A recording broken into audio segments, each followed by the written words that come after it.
don't talk about me when I'm gone.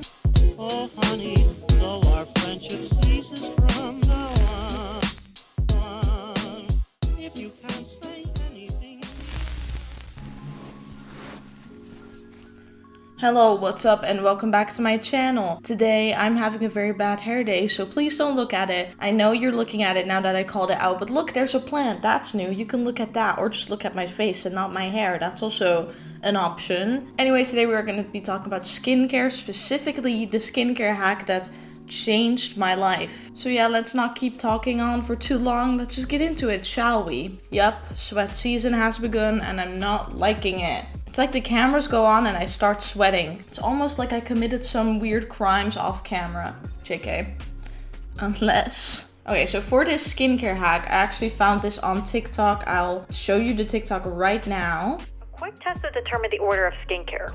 You're going to pump out your skincare products in the order that you think you should apply them. So the essence, then the toner, and then the serum. And then lastly, your moisturizer. I'm doing a nighttime skincare routine, by the way. And then you're going to conduct your drip test. So you're going to do your skincare in the order of which product drips the fastest.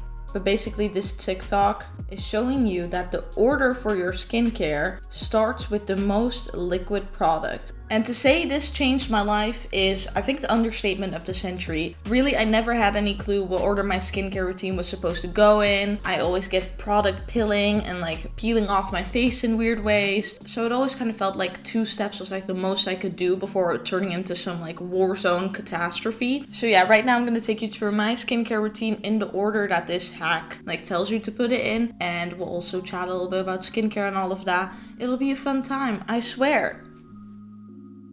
So first of all, always makeup remover. I am wearing a little bit of concealer, nothing else, just a little bit of concealer. But we are going to be removing that right now. So I was thinking about this before I started filming, but personally I do not believe in makeup causing acne. Or well, I don't think it's always tied to acne. I feel like it's very simple to just say, oh, you're wearing makeup, that's why you have pimples. Definitely can be that way, but it's really not always that easy. Especially for me, when I was younger, I wore more makeup and more often and definitely did not have as much like pimples and all of that going on. And I feel like especially for people that have very heavy acne, putting like the whole blame of the pimples on one person is a little bit extreme. It can lead to feeling super powerless because, you know, you've been told that the acne is caused by things you're doing mainly, while it can just be like hormones or just the way your skin is really. You can't always just decide to fix something, you feel me? I know that was a little rant. That's something we do now on this channel, you know, especially for a lot of young people. They're being told very often that, you know, their acne is 100% their fault, which is kind of an oppressive way of thinking because it's not always 100% someone's fault. It's also just genes, it's also just hormones, things that are mainly out of your control. Obviously, there are factors you can control, like your eating and the makeup you wear sometimes, like the skincare you use, but there's also factors that are beyond your control. But skincare isn't always a miracle treatment, is basically what I'm trying to say. You can't always fix all your skincare problems with the right toner. Anyways, going back to my own skincare. Obviously, if you do a scrub, you're doing that at the very start, no matter what the consistency is. Because obviously, if you scrub after you put on different products, you just scrub all the products away, and that's obviously not a good idea. So scrubs go first. And then you were to go in with your most liquid product, which for me is the PAULA'S Choice 2% BHA liquid exfoliant. Didn't get this because of the ads. I actually hate those ads. I went foundation free for the first time in maybe ever. I think the marketing is working if I'm remembering the catchphrases, but we're not going to talk about that. So yeah, this is just a little chemical exfoliant. Really, really like this actually. Just wish their advertisements were less annoying. So yeah, I mainly focus that on the nose and cheek area or anywhere else that I'm starting to see like problems. Or like my forehead. Right now I have my little third eye, which, you know, returns every few months, and it's its own business, you know. I just accommodate him, make sure he's out the door as quick as possible, and that's it. And then after that I go in with my toner, which is the Garnier Organic Pure Time Perfecting Toner. Gotta be honest, I just love the way this smells. I have no clue if this actually does anything good for my skin. I know it doesn't do anything bad, but mainly I just love the smell of it. What can I say? I'm a simple person. So yeah, this is super liquidy.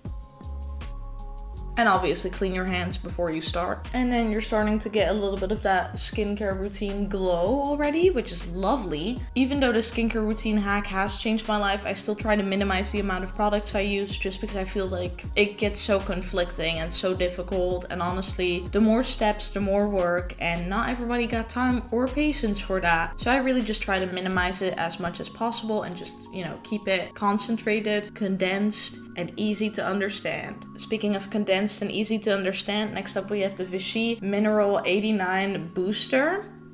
Really like this. This is like a gel-based product. So I just do one little pump and then I just rub that in. Obviously bring that down to the neck as well. And then once that's fully worked in, I go in with my moisturizer. I prefer a very thin moisturizer, working in very light layers with moisturizer so I don't get pilling or like excessive oiliness going on. This is the KRUIDVAT Originals Day Cream with aloe vera. The aloe vera does seem to calm the redness of my skin. And I just use very little product, especially under eye area, nose, and then forehead. So in like my most oily areas in order to reduce oiliness, and my dry areas, which is my under eyes, and then also the neck, of course. And then finally, for specialty products that I use, my everyday sunscreen is the NIVEA Sun Protect and Moisture SPF 30 sunscreen. Really like this. If I have acne scarring or anything I want to get rid of, like little wounds or whatever, then I use the BEPANTHEN cream. They have a little cream for scarring and stuff. This is really nice to, get rid of blemishes as soon as possible. And then face mask, as always, it's still LUSH Mask of Magnamintty. This is my favorite face mask of all time. This shit is just so good. As you can see, lovely little green color. It helps with redness and overall just gives your skin a beautiful glow. So yeah, that's that. And that means we're done with the skincare routine. I told you I keep it pretty simple. I hope you enjoyed this video and learned something. Maybe found the correct order for your skincare. Really hope it helped you out. If you did enjoy, don't forget to leave a like, comment, and subscribe, because all of those things will help me out on my YouTube journey. And I will see you in the next video. Bye!